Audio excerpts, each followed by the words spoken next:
On today's Locked On Texan podcast, is it bounce back season for Dameon Pierce? Maybe. And what is the contingency plan for Titus Howard and Shaq Mason?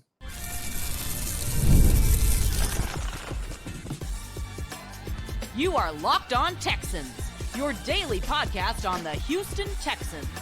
Part of the Locked On Podcast Network, your team every day. Turn up, Texans fans across the state of Texas, and especially here in the great city of Houston.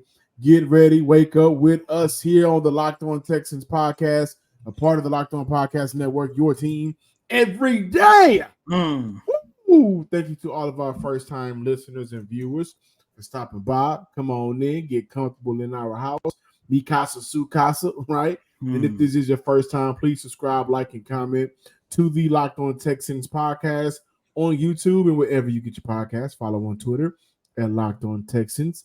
Thank you to all of our returning listeners, lending your ears. Cody and I continue to talk Texans. I'm your Texans football analyst, John, some sports guy. Hickman on the other side of the screen. Texans credentialed media member, Sports Illustrated's own Cody Davis. Today's episode is brought to you by Monopoly Go. I admit it, I have a competitive side, and it is a big fan of Monopoly Go, the mobile hit twist on classic Monopoly. Join your friends, download Monopoly Go now, free on the App Store or Google Play. And on this Thursday installment of Locked On Texans, we're going to close out this show looking at post-draft, the weakest position.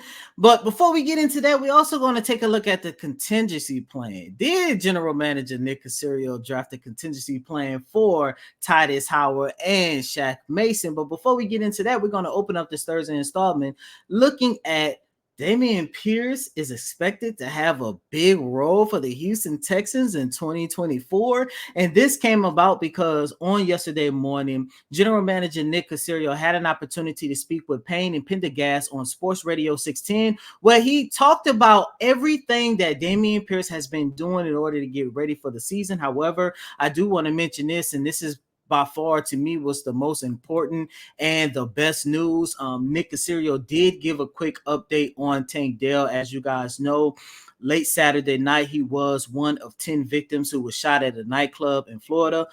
He said as of right now, Tank Dell is doing good. He has spoken to Tank. Coach D'Amico Ryans has spoken to Tank. John, listeners and viewers, and this was the best part that I love. Tank Dell is back in Houston, and he has been back inside the building, inside NRG Stadium. Tank, if you run across this podcast, we're still praying for you, man, and keep your butt in the city of Houston, man, because we love you out here. But it's always good to hear good news like that about Tank Dell. But John, the biggest takeaway was Dameon Pierce, whether or not he's going to have a big role for the Houston Texans, because we all know, the struggles that Dameon Pierce had during the 2023 season. Came in with high expectations, started off very slow, got hurt, and next thing you know, not only did he lose his starting job to Devin Singletary, he was basically phased out the Houston Texans' entire rushing attack. And when you take a look at the fact that the Houston Texans added Joe Mixon, when you take a look at the fact, you're looking at a situation where a lot of people, including you and I on this show, we are looking at it from a standpoint, where does this leave Dameon Pierce for this upcoming season? Nick Caserio said that Dameon Pierce is working his ass off, and he is expecting for Dameon Pierce to have a big role for the Houston Texans for the 2024 season. John, I like that because it means to me that they are definitely going to give Dameon Pierce a fair and true opportunity to prove his worth for this upcoming season. You and I have been talking about it a lot here on this show. Ever since, day 2 of the NFL draft, we have heard Nick Caserio and Coach D'Amico Ryans talk a lot about building competition at every single position. I love the fact how, even though they added to that offensive backfield, they're still going to give Dameon Pierce an opportunity to not only prove his work, but to showcase that he can still be a valuable member to the Houston Texans rushing attack for this upcoming season, especially considering, I know a lot of us talked about it, maybe he had a hard time trying to get adjusted into what offensive coordinator Bobby Sloyd wanted. However, with another year, another offseason to dive more into that playbook, maybe this is going to be the opportunity that he need in order to take the helm as RB number 2.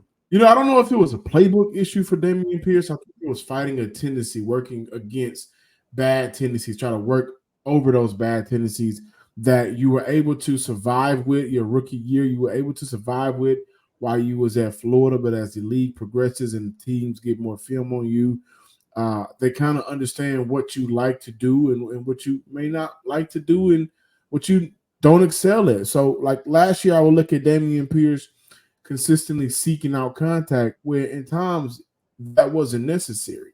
At times, seeking out that contact left yards on the field, and in that same role and position that Houston gave Devin Singletary in to close out the year, because Dameon Pierce closed out the year in the last 5 games, 4 carries, 1 carry, 3 carries, 8 carries, 0 carries. And that's where you saw Houston go on that, a streak of games that they needed to win to make the playoffs. Devin Singletary was behind that exact same line, and we saw him be effective as a runner behind that line. So I think for Dameon Pierce, year 3, when I analyze the young man in his game, I think it's just how can you be impactful in your role? Of course, right? It is a role that you're going to be in as a runner out of the backfield. And being impactful, how can you get over some of those bad tendencies that you've been carrying as a running back? So I think that's the part for Dameon Pierce that I probably want to see the most. And Nick Caserio mentioned he's got a good attitude of anyone on the team right now. We're glad DP is here, right? He's going to be a big part of whatever we're doing. He's working his ass off, like you mentioned, Cody, which is great to see.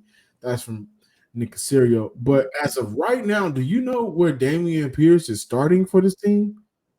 I know?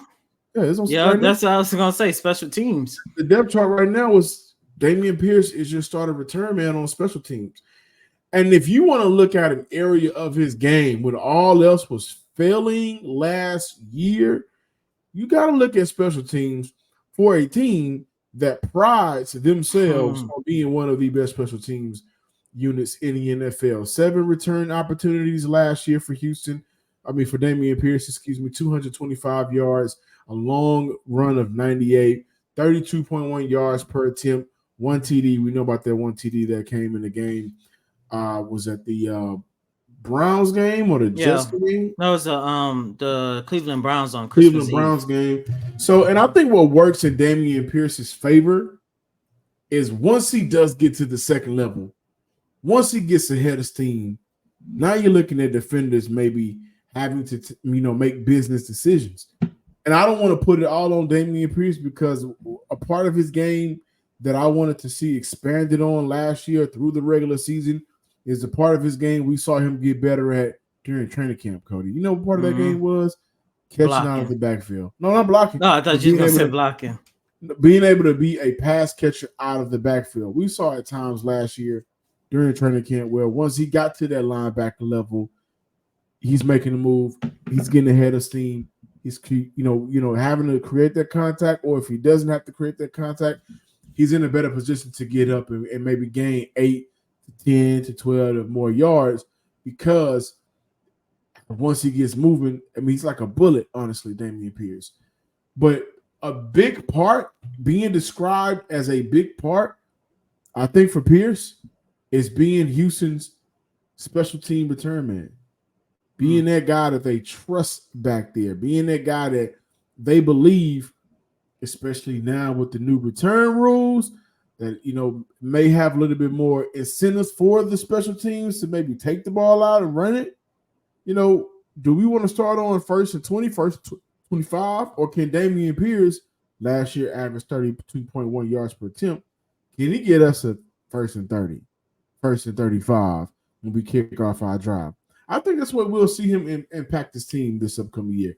I do believe that he'll be better as a running back, as a runner out of the backfield.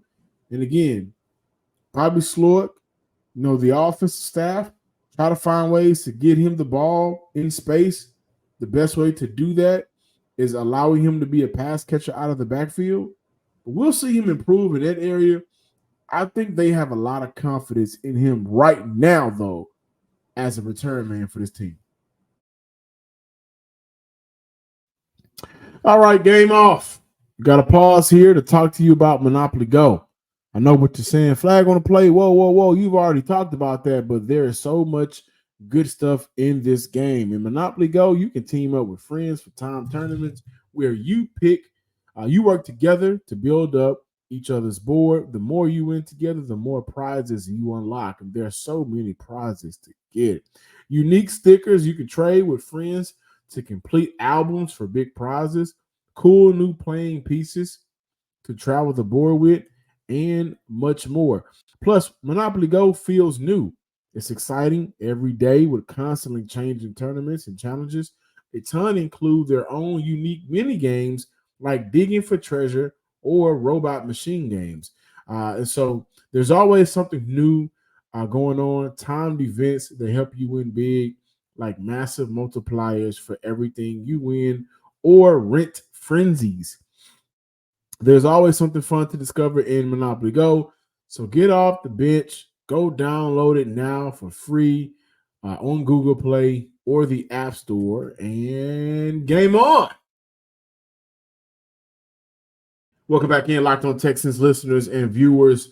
So this conversation actually was sparked by my man AD, and I want to make sure I give him the credit. I don't believe in jacking for beats. My man follow him on Twitter at BOOLEY60. He runs and he's over the H-Town Rundown podcast.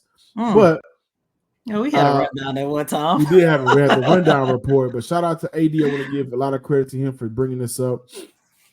But Cody, are one of the new linemen Houston drafted, Blake Fisher, with the second pick in the NFL draft in the second round, 59 overall pick, or Larius Henderson?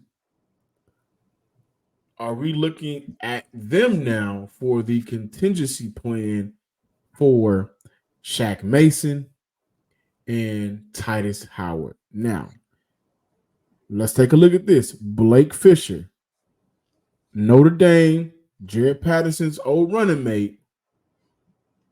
Outside of 2021, where he had some opportunity, 37 snaps at left tackle, 91 at right tackle. In 2022, 874 snaps taken at right tackle. 2023, 710. When you look at Larius Henderson out of Michigan, right? In 2019, when he started his collegiate career off at Arizona State, started 10 games at left tackle. But then in 2021, started 13 games at left guard. Started 6 games at left guard in 2022 before a hand injury. And then this past year, played in 14 games with 10 starts at left tackle. So what I'm getting at is he has the versatility. He can play tackle. He can play guard. I think he could probably play on both sides of the line. That's what Nick Caserio likes about him. Are we looking at the contingency plans for Shaq Mason, Titus Howard, and I will go ahead and throw Larry Tunsil in that mix as well? In terms of Blake Fisher, I would say yes. Because remember, you and I talked about this during our day 2 recap of the NFL draft. And I don't want to spend too time on Blake because we already talked about him. And, the one thing that I said was, to me, Blake Fisher is going to be the new George Fant. When Titus Howard, especially Titus Howard, or Larry Tunsil, throughout the whole entire 2023 season, he was dealing with a knee injury. George Fant was the one that came in and held this offensive line down. And for at least the first half, majority, if not the whole entire season, he was by far a top 3 lineman for this organization. But with him departing as a free agent to Seattle, General Manager Nick Caserio and Coach D'Amico Ryans knew that they had to fill that role some way, somehow, and they did so in the draft. But in terms of Larius Henderson, before I give my take, I just want you guys to listen to what Nick Caserio had to say about Henderson's arrival. Yeah, I know that's something that's talked about quite a bit with Titus. Probably that horse has been beaten. I mean, Titus is a good football player. He's a good tackle, and hopefully have the opportunity to continue to play him at tackle. But we're just trying to get the best 5 on the field. But I'd say specific to Henderson, has experience maybe even more inside than outside. He was in Arizona State. He played some guard, so he's probably a little bit different than Blake. And even when you look at him, like physically, like they're a little bit different, even though they might be similar. So we'll see how it goes. But we think Henderson can probably play inside with the ability to bump out the tackle. Blake, like we talked about last night, probably a little bit more tackle-centric and tackle-focused. So we'll see how it goes here in the course of the spring, and then once we get into training camp for sure. First and foremost, let me just say that when you look at Larius Henderson, I do love his versatility. You always want a guy who can play multiple positions. Tackle, guard, tackle. The one thing I love about the addition of Larius Henderson, if something happens to, let's say, Kenyon Green, or for the sake of this argument, Shaq Mason, please be sure to utilize the services of Henderson and leave Titus Howard at right tackle. Once again, please use the services of Henderson and leave Titus Howard at right tackle. Let me say it one more time for the coaching staff in the back. If something happens, leave Titus Howard at right tackle and use Larius Henderson, who is versatile. And you just heard Nick Caserio say has more experience on the inside than the outside. Please use his services. We do not want to see Titus Howard line up at guard. But John, even with that being said, I look at Henderson as more so of a developmental type of player. And I feel like if we see him play any significant amount of snaps during this upcoming season, that means something is extremely wrong with this offensive line, whether it be health or whether it be guys just not getting the job done. Because even though Larius Henderson does have talent, and I think with time development, he's going to be a really good player for this team. You look at what he did last year at Michigan, 19 quarterback hurries, 4 quarterback hits. That's in college. Do you know next year the Houston Texans will be going up against guys like Michael Parsons, Josh Allen? Hell, I'm gonna even throw John Gennard in this for the sake of this argument, because you know he's going to play with a chip on his shoulder. They're going to be playing against some pretty top pass rushers for this upcoming season. And if we're looking at the Houston Texans taking this leap into championship contention, I'm starting to get a sense as to why Nick Caserio put so much emphasis in making sure he have as much depth as possible on that offensive line. But two, and most importantly, you got to make sure that you take care of CJ. And like I mentioned, when you look at Larius Henderson, I view him as more so a developmental type of player. Plus, when you start thinking about, whether he can be the contingency plan for Shaq Mason, I would even throw Kenyon Green into this mix as well. I don't want to talk about Shaq Mason only because when you look at the offensive line as a whole, Shaq Mason in 2023 was by far the most reliable offensive lineman. I understand he's 30 years old as of right now. I believe sometimes during the 2024 season, he's going to reach 31. But even with his age, I'm still not worried about him. He's been fairly healthy. His production is still good. And he had a really good year last year. So I don't want to look at Shaq Mason as of now. But when I take a look at that left side, especially left guard, knowing that coming into the season, we still have a lot of questions surrounding the health and concerns of Kenyon Green. But even if things don't work out with Kenyon Green, I will prefer the Houston Texans to go the route of putting in Kendrick Green, a guy in the 2-3 games that he played after the trade from the Pittsburgh Steelers. He played really, really good. But why are we skipping over Patterson? No, I was gonna go there. Which, once again, when you look at this offensive line, I still will prefer Jared Patterson to start at center. Best case scenario in my book, Jared Patterson starts at center. You have Drew Scruggs at left guard. Yes, I understand Drew Scruggs was brought into this team to play center, but once again, that young man showcased that he has some versatility. And I don't know about you guys, but I think he played fairly good at left guard. But even in the situation where Drew Scruggs starts at center and say things don't work out with Kendrick Green, John, to your point, then you have Jared Patterson. And whether it's left guard or center, Jared Patterson played some damn good football for this organization to the point I want to see him play an important role. I say all that just to say Larius Henderson, like I just mentioned, that young man has some talent, but he needs time to develop, because I'm looking at this from a situation. If we're looking at him touch the field and playing significant snaps, something is truly wrong.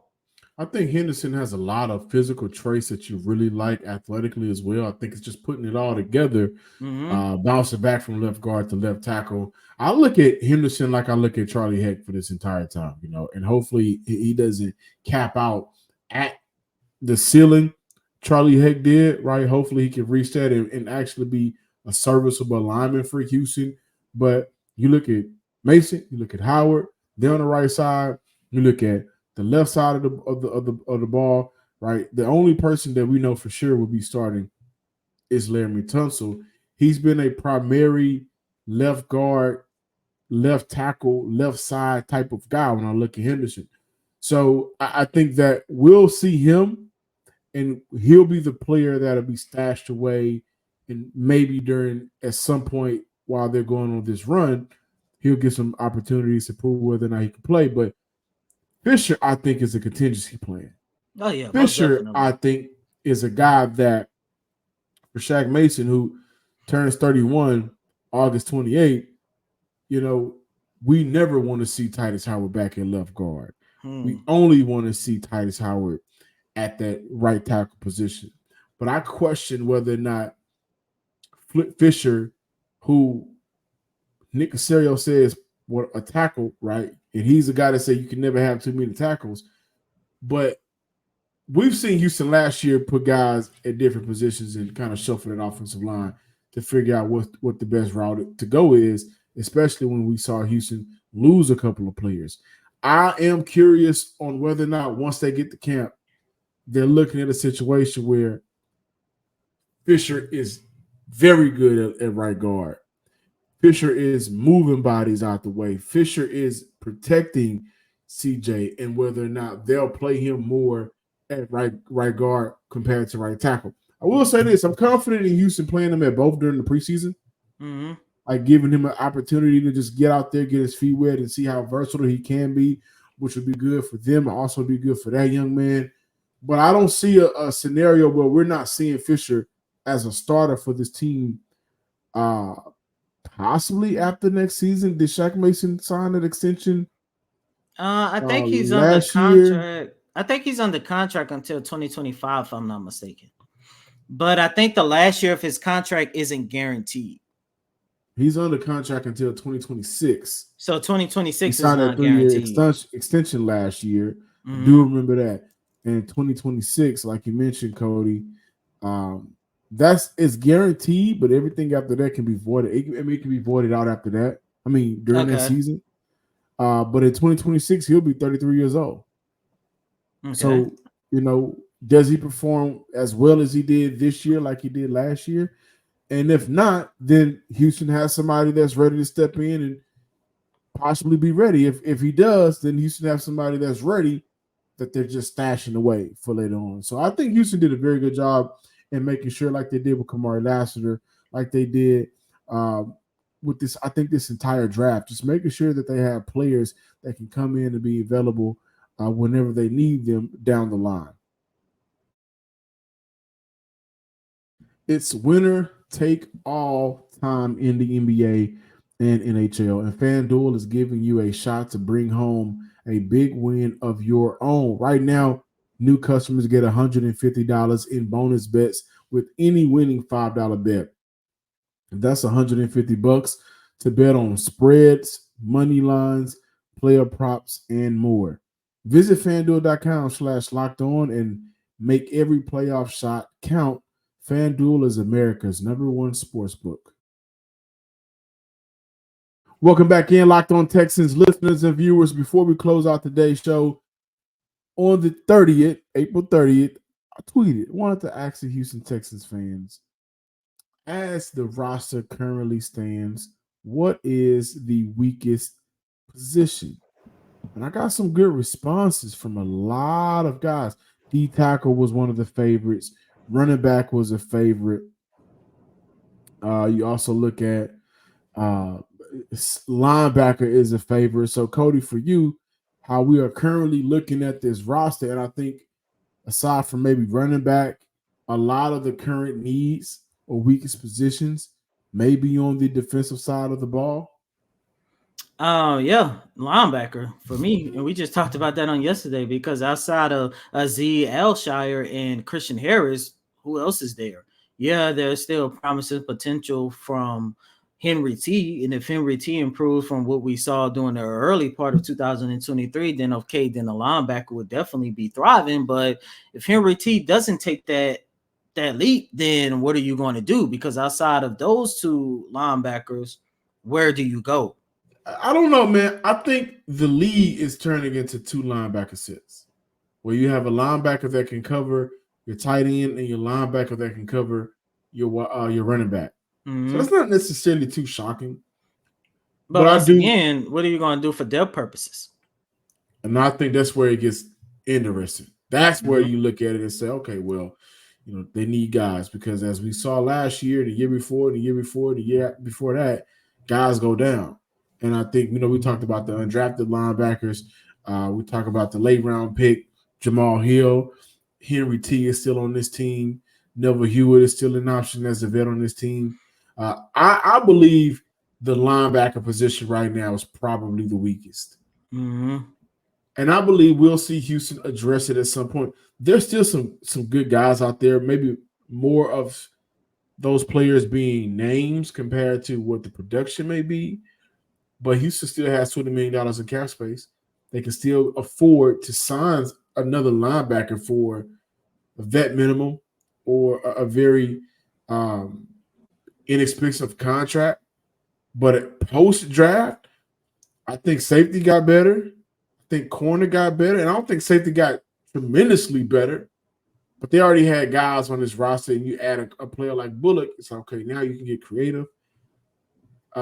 D tackle is a position where I can understand that, but I think they're pretty set right now at D tackle. Linebacker is where it gets very thin because it is a thin position already.